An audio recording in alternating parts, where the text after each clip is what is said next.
Hello दोस्तों, आज की इस वीडियो में मैं आपके लिए लेकर आई हूँ टीचर्स की vacancy, post graduate assistant, physical director और कंप्यूटर इंस्ट्रक्टर के लिए यहाँ पे बहुत सारी वैकेंसीज हैं।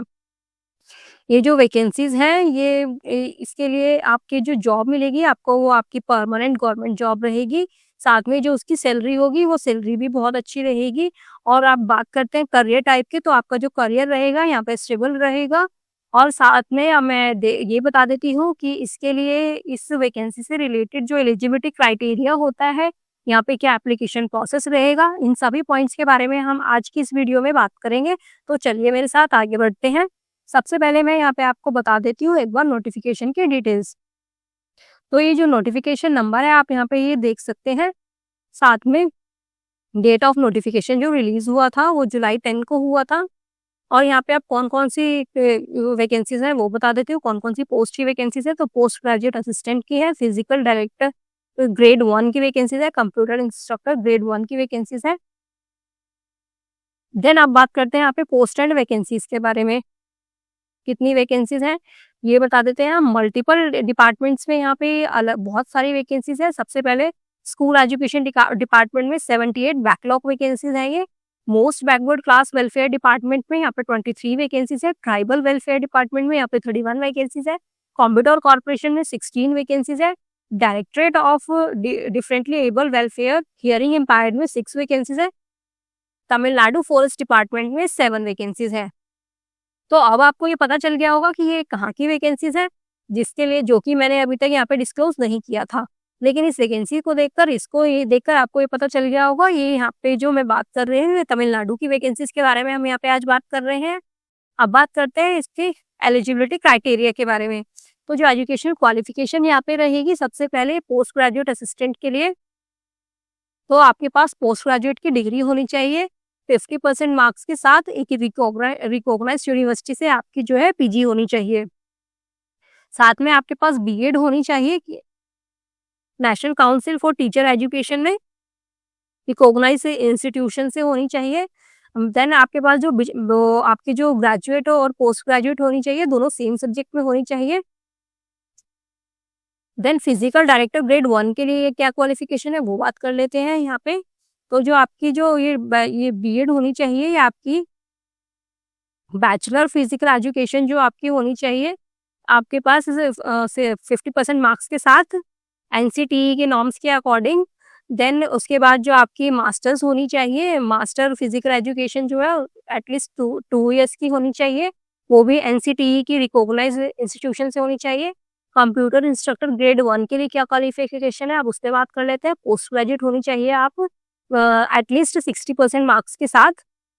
देन आपके पास बीएड होनी चाहिए किसी भी रिकॉग्नाइज्ड यूनिवर्सिटी से। देन जो स्पेशल टीचर्स हैं उनके लिए क्या करना है, पोस्ट ग्रेजुएट डिग्री होनी चाहिए आपके पास मिनिमम जो 50% मार्क्स है, आपके पास बीएड होनी चाहिए स्पेशल एजुकेशन में। और अगर आप डिप्लोमा से अप्लाई करना चाहते हैं तो आपके पास बीएड के साथ में आपके पास जो आपके पास टीचिंग का एक्सपीरियंस है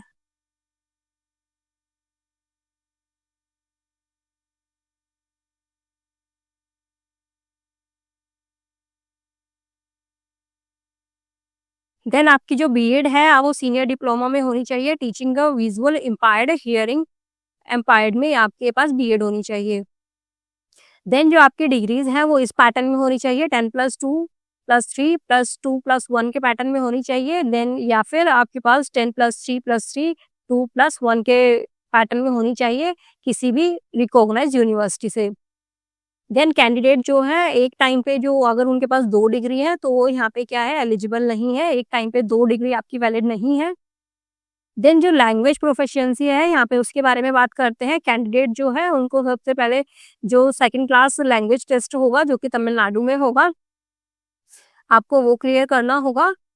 अगर क्या है मतलब जो बेसिकली आप जो एडुकेट तमिलनाडु की नॉलेज मतलब तमिलनाडु की लैंग्वेज की जो आपको नॉर्मल सी अगर वो भी नहीं है, क्या बोलते हैं उसको, नॉलेज भी नहीं है, तो आपका जो 2 इयर्स का जो अपॉइंटमेंट होगा उसमें आपको ये वाला जो टेस्ट है वो क्लियर करना होगा। देन रिजर्वेशन की बात करते हैं तो यहाँ पे जो कम्युनल रिजर्वेशन रहेगा जो कि तमिलनाडु के गवर्नमेंट सर्वेंट्स के लिए है। वो सारे जो रिजर्वेशंस हैं वो यहाँ पर आपको मिलेंगे। जो वुमेन है उनके लिए यहाँ पे मिनिमम है, वैकेंसीज़ के बारे में बता देती हूँ। वुमेन से हैं उनके लिए टोटल वैकेंसीज़ का मिनिमम 30% है। वो डिफरेंटली एबल्ड के लिए 4% है एंड स्पोर्ट्स पर्सन जो है उनके लिए 3% का है। सेकेंडरी ग्रेड टीचर्स हैं जो हैं उनके लिए 8% है। तमिलनाडु मिनिस्ट्रियल सर्विस जो है उनके लिए 2% का है और जो person studied in Tamil Nadu medium जो में है जो उनके लिए क्या है यहाँ पे उनको क्या है मतलब वो अप्लाई तो कर सकते हैं बट उनको यहाँ पे उसका सर्टिफिकेट देना होगा। अब आ जाते हैं एग्ज़ाम के पैटर्न पे। तो जो आपका एग्ज़ाम पैटर्न है वो सबसे पहले ऑब्जेक्टिव टाइप होगा। ओएमआर बेस्ड इसमें कोई के ये टेस्ट होगा आपका। इसमें 30 क्वेश्चंस होंगे 30 मिनट्स के, 50 मार्क्स का ये रहेगा। मिनिमम क्वालिफाइंग मार्क्स जो है 40% मीन्स 20 मार्क्स होने चाहिए। डिफरेंटली एबल जो कैंडिडेट्स रहेंगे उनके लिए यहाँ पे वो सारे रिलैक्सेशन उनको यहाँ पे मिलेंगे जो कि तमिलनाडु की गवर्नमेंट के रूल्स के अकॉर्डिंग है। अब मेन रिटन एग्जाम पे आ जाते हैं। ये भी जो आपका एग्जाम होगा ओएमआर बेस्ड ही होगा, मतलब ये मल्टीपल चॉइस क्वेश्चंस ही होंगे इसमें। इसका जो ड्यूरेशन होगा 3 आवर्स का होगा। 150 इसमें एमसीक्यूज होंगे 150 मार्क्स के। जो ब्रेकडाउन है यहाँ पे मेन सब्जेक्ट का होगा वो 110 मार्क्स के होंगे मेन सब्जेक्ट। देन आपकी जो एजुकेशनल मैथडोलॉजी होगी वो 30 मार्क्स की होगी। जनरल नॉलेज आपकी 10 मार्क्स की होगी। मिनिमम क्वालिफाइंग मार्क्स जो है वो जनरल के लिए 50% होंगे और एससी और एससीए के लिए 45% होंगे, एसटी के लिए 40% होंगे। कंप्यूटर बेस्ड इंस्ट्रक्टर का ग्रेड 1 का जो एग्जाम होगा उसका जो ड्यूरेशन है वो 3 आवर्स का होगा। 150 के एमसीक्यूज रहेंगे उसमें और 150 मार्क्स के। आप वो सब्जेक्ट का ब्रेकडाउन देख लेते हैं। कंप्यूटर साइंस जो है यहाँ पे 130 मार्क्स की होगी। एजुकेशन साइकोलॉजी होगी जो आपकी 10 मार्क्स की होगी। जनरल जो नॉलेज होगी वो भी आपकी 10 मार्क्स की होगी। यहाँ पे मिनिमम क्वालिफाइंग मार्क्स जो है वो जो है जैसे कि ऊपर पहले बताए थे, जनरल के लिए 50% है, एससी और एससीए के लिए 45% और एसटी के लिए 40% सेम ऐसे ही रहेंगे। अब आ जाते हैं हम एप्लीकेशन प्रोसेस पे। तो जो एप्लीकेशन प्रोसेस रहेगा आपका ऑनलाइन रहेगा। जो आपकी डेट स्टार्ट होगी अप्लाई करने की वो 10 अगस्त से होगी और जो लास्ट डेट है वो 10 जुलाई से होगी और जो लास्ट डेट है वो 12 अगस्त तक रहेगी 5 PM तक। एडिट विंडो जो है वो 13 to 16 अगस्त तक ओपन रहेगी और जो एग्जाम की डेट है वो 28 सितंबर 2025 रहेगी। अब आ जाते हैं एग्जामिनेशन फीस पे। तो जनरल कैंडिडेट्स जो है उनके लिए फीस रहेगी आपकी 600 रुपीज। SC ST SCA और डिफरेंटली एबल कैंडिडेट्स के लिए यहाँ पे 300 फीस रहेगी। जो यहाँ पे फी को पे करने का जो मोड है ऑनलाइन है, net banking, credit card, debit card से आप पे कर सकते हैं। रिक्वायर्ड डॉक्यूमेंट्स जो यहाँ पे रहेंगे वो आपको मैं यहाँ पे बता देती हूँ। आपके पास 10th की मार्कशीट होनी चाहिए, 12th की मार्कशीट, आपके पास ग्रेजुएट और पोस्ट ग्रेजुएट दोनों की डिग्री एंड मार्कशीट होनी चाहिए। देन आपके पास बीएड का सर्टिफिकेट होना चाहिए। देन आपके पास पर्सन स्टडी इन तमिलनाडु का सर्टिफिकेट होना चाहिए। कम्युनिटी सर्टिफिकेट आपके पास होना चाहिए। ये जो PSTM का जो सर्टिफिकेट है, अगर आप इफ एप्लीकेबल अगर आप वहाँ पे से आपने स्टडी की हुई है तो इसकी वहाँ पे नीड होगी। देन डिफरेंटली एबल सर्टिफिकेट्स जो भी एप्लीकेबल हैं वो चाहिए होंगे आपको। देन नो ऑब्जेक्शन सर्टिफिकेट आपको देना होगा अगर आप वहाँ पे एम्प्लॉय हैं। अगर आप कोई भी एम्प्लॉय है तो वो आपको देना होगा। उसके बाद कंडक्ट एंड कैरेक्टर सर्टिफिकेट आपको देना होगा। देन आपको जो अपने डॉक्यूमेंट्स अपलोड करने हैं जैसे कि फोटो हो गई आपकी वो 20 to 60 KB में रहेगी। JPG फॉर्मेट में ये होनी चाहिए और जो आपकी सिग्नेचर है वो 10 to 30 KB में रहेंगी। ये भी JPG फॉर्मेट में चाहिए। जो आपके डॉक्यूमेंट्स आपको अपलोड करने हैं वो एप्लीकेशन के टाइम पे ही आपको अपलोड करने हैं। लास्ट टाइम पे अगर आप किसी भी रीजन की वजह से फिल नहीं कर पाते हैं तो जो आपका फॉर्म होगा वो ऑटोमेटिकली इनकम्प्लीट जो फॉर्म होगा वो रिजेक्ट हो जाएगा। अब आ जाते हैं सिलेक्शन के प्रोसेस पे। तो यहाँ पे सबसे पहले आपकी जो लैंग्वेज एलिजिबिलिटी टेस्ट होगा उसकी क्वालिफाइंग मार्क्स यहाँ पे मैं आपको बता देती हूँ। 45% मार्क्स यहाँ पे आपको चाहिए। जो आपका मेन रिटन एग्जाम होगा ऑब्जेक्टिव है, OMR बेस्ड रहेगा। सर्टिफिकेट वेरिफिकेशन में आपको जो डॉक्यूमेंट्स हैं आपको वो अपलोड करने हैं। देन आपकी जो एलिजिबिलिटी है उसको देखते हुए ही आप अपने डॉक्यूमेंट्स यहाँ पे अपलोड करेंगे।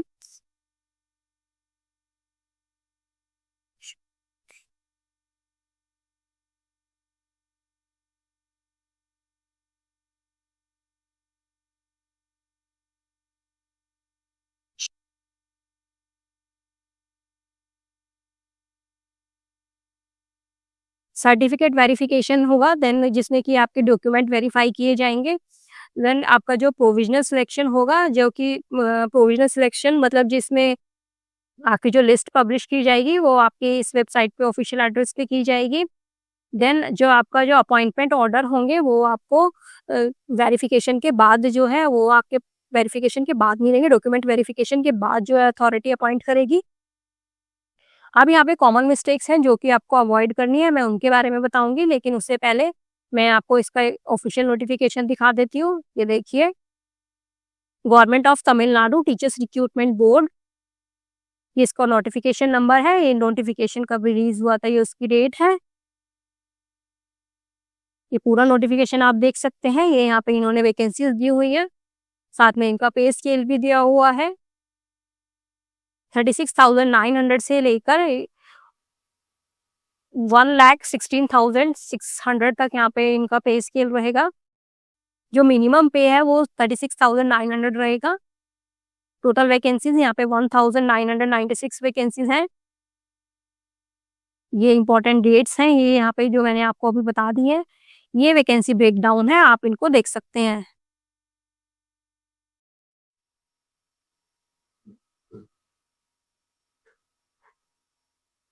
इस पीडीएफ को जो भी कैंडिडेट देखना चाहते हैं उसकी जो लिंक है मेरे को आपको मेरे टेलीग्राम चैनल पे मिलेगा। इस टेलीग्राम चैनल को जल्दी से जल्दी मेरे ज्वाइन कर लो। अब आ जाते हैं कॉमन मिस्टेक्स जो कि आपको अवॉइड करनी है। सबसे पहले आप अपने जो डॉक्यूमेंट्स हैं वो इनकम्प्लीट सबमिट कर देते हैं, लेकिन अब आपको यहाँ पे अवॉइड, ये जो मिस्टेक है अवॉइड करनी है। यहाँ पे आप जो एप्लीकेशन अपना करेंगे वो बहुत अच्छे से करेंगे और उसमें डॉक्यूमेंट्स जो हैं वो अच्छे से सबमिट कर वो पूरे कंप्लीट अपलोड करेंगे। देन आप यहाँ पे जो अपने डॉक्यूमेंट्स हैं वो यहाँ पे आप जो ओरिजिनल डॉक्यूमेंट्स हैं उन्हीं को स्कैन करना है, उन्हीं को अपलोड करना है। देन जो आपके यहाँ पे रिक्वायरमेंट है जिस सर्टिफिकेट की, सिर्फ वही सर्टिफिकेट यहाँ पे अपलोड करना, बाकी एक्स्ट्रा अपलोड करने की कोई नीड नहीं है। उसके बाद आप कोई भी वो जो वन कैंडिडेट है वो सिर्फ वन सब्जेक्ट के लिए ही अप्लाई कर सकता है, मल्टीपल सब्जेक्ट के लिए आप यहाँ पे अप्लाई नहीं कर सकते हैं। साथ में जो आप फी पे करेंगे वो जो एप्लीकेशन का जो टाइम है, जो डेट है, तभी आप उसको पे करेंगे। देन एलिजिबिलिटी क्राइटेरिया को फुलफिल करते हुए उसको अच्छे से चेक करके ही आप अपना इसके लिए अप्लाई करना। और जो आप फी पे करेंगे वो ऑफलाइन नहीं होगी, ऑनलाइन ही होगी। किसी भी मोड से आप इसको ऑनलाइन से पे कर सकते हैं। वो नेट बैंकिंग, ये UPI, credit card, debit card से आप पे कर सकते हैं। साथ में ही अगर आपका कोई क्रिमिनल केस है पेंडिंग है तो उसके लिए जो रिक्वायर्ड डॉक्यूमेंट्स हैं वो भी यहाँ पे आपको लगाने होंगे। तो दोस्तों ये था मेरा टीचर्स की रिक्रूटमेंट का ओवरव्यू। मिलते हैं अगली वीडियो में, लेकिन तब तक के लिए आप मेरे गवर्नमेंट जॉब देखो चैनल यूट्यूब चैनल को जल्दी से सब्सक्राइब कर लो। अगली वीडियो में मैं आपको बताऊंगी एग्जाम प्रिपरेशन के टिप्स। तो जल्दी से जल्दी मेरे चैनल को सब्सक्राइब करो, बेल आइकन को दबाओ और टेलीग्राम पर गवर्नमेंट जॉब देखो ग्रुप को भी जल्दी से ज्वाइन करो। लिंक मेरे डिस्क्रिप्शन बॉक्स में मैंने दिया हुआ है।